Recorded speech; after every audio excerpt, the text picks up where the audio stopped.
We as photographers can get caught up in capturing that perfect portrait and then in playing with it in post-processing until it looks just so. But that's not how it always needs to be.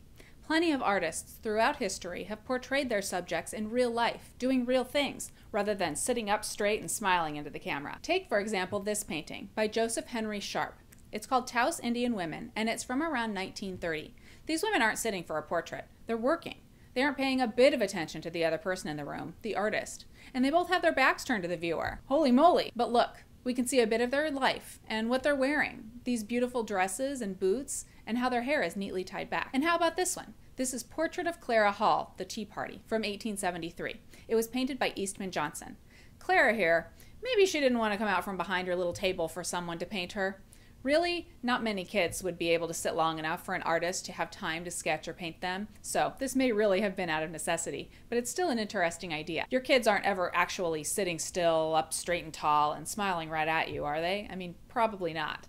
More likely, they're playing with their toys, talking to their dolls. Why not capture that in a portrait? These paintings that I've talked about aren't necessarily spontaneous portraiture, where the artist has taken a photo in their head of someone in the moment and painted it later.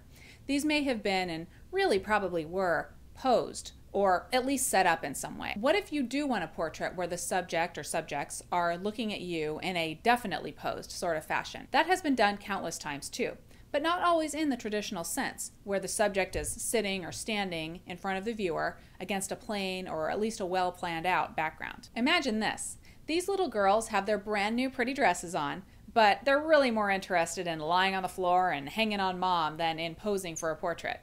We just talked about this, right? If you've taken photos of kids, you've run into it. And okay, so have everybody get on the floor. They piled some pillows right on the floor and relaxed a bit. This is Julius Rule Madame Koch and Her Children from 1898. And this goes for grown-ups too. The Laundress by Robert Henry in 1916 shows a woman doing what she did every day, doing laundry.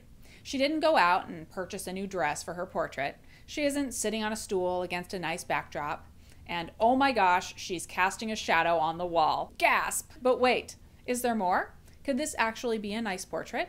She is painted beautifully. The colors are rich, and she is purposefully standing against a plain wall and is looking right at you. Like I said in the beginning, there are so many artworks that you can find depicting people in a way other than what we think of today as a traditional portrait.